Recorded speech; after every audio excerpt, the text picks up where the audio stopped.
Hello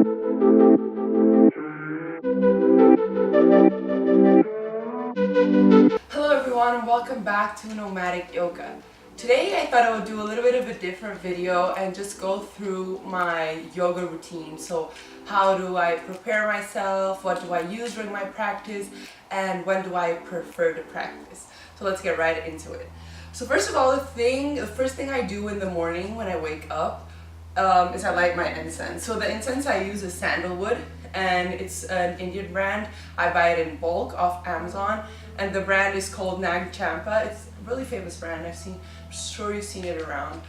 I love sandalwood because it's quite a neutral color, not color, quite a neutral smell, but it still gives you a nice aroma to the house. So I have couple of friends, whenever they came over and I just lit this up, they're like, oh my god, your house smells so nice.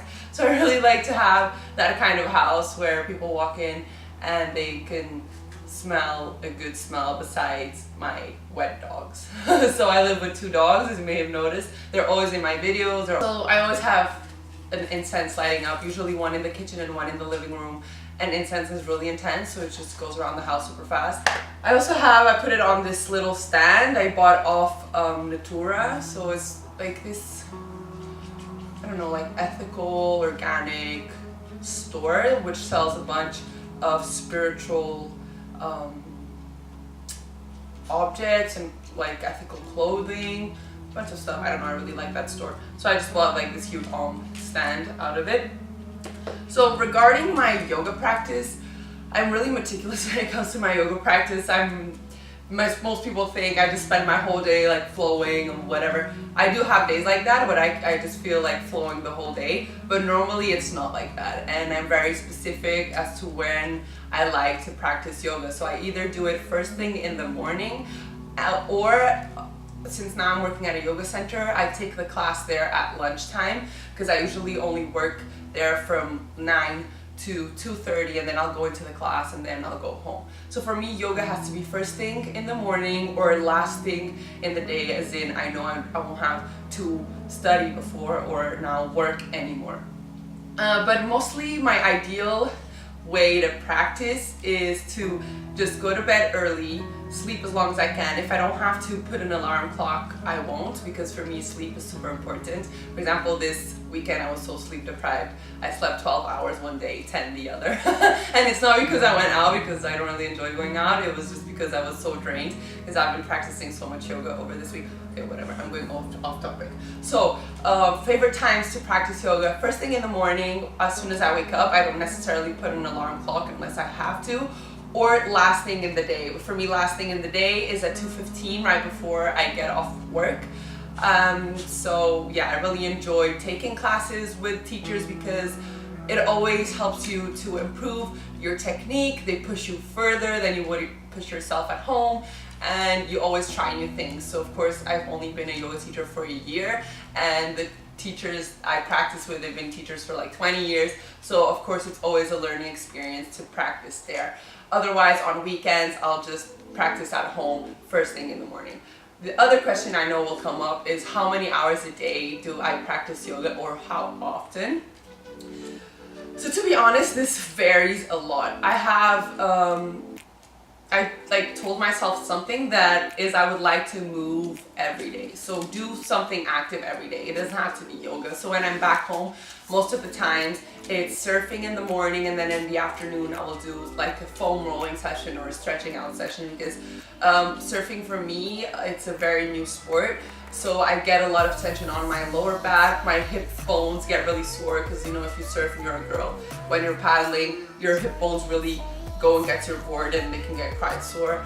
And also my arms, like I thought I had strong arms until I started surfing and had to paddle for my life. Like I have mental breakdowns paddling to the waves, but that's for another day. So I tell myself to be active every day. So I try to do yoga, and I do yoga 6 times per week, and I have 1 day off. But my off day will either be a walk in the park with the dogs, like a 30-minute walk, fast-paced, or a hike, or a foam rolling session, or just some stretching, not necessarily a yoga flow. I don't know, anything like that, biking. So I try to keep active every day, but as to yoga, I do it 6 times a week just because I've been really pushing myself and I really feel like my muscles need that off day. As to how many hours of yoga I practice per session, it varies between 1 hour to 3 hours. So obviously nothing comes overnight. This is something I've expressed a lot over my channel.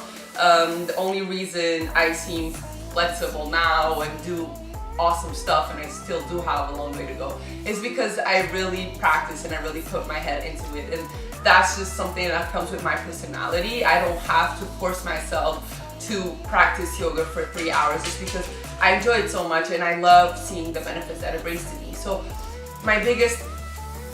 the biggest advice I can give to you is just listen to your body. So if your body is asking you to flow for an undetermined amount of time, just go with the flow. That's exactly what I mean. Like, listen to your breath, to your body, see how you feel. If one day you feel like being 30 minutes on the mat, stay 30 minutes on the mat. If the other day you feel like being 2 hours on the mat, stay 2 hours. But on a normal basis, I will practice yoga for an average of 1.5 hours a day.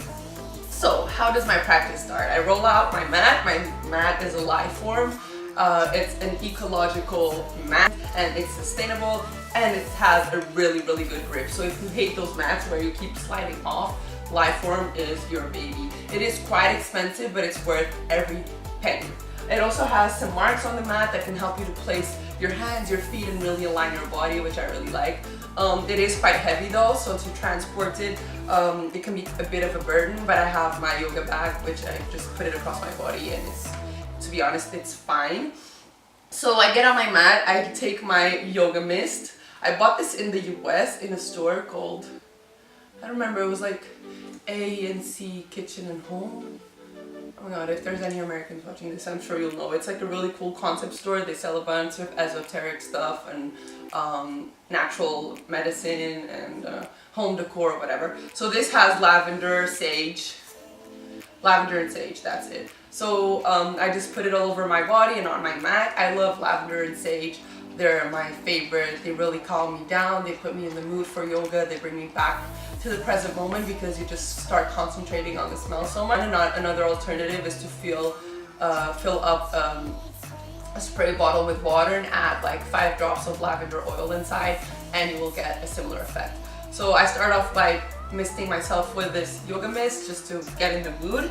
Then I do my flow. I don't usually plan out my flows unless it's for my YouTube videos, so I'll just see how I feel that day and do whatever comes to mind. Once I'm done with my practice, I'll do like a 5-minute meditation after some breath work. So pranayama, I'll either do Kapalabhati or Anuloma Viloma, a couple of rounds, and then I'll meditate. I can only meditate after my practice when I'm more tired and set down. I could never meditate first thing in the morning. I'm not a big meditator.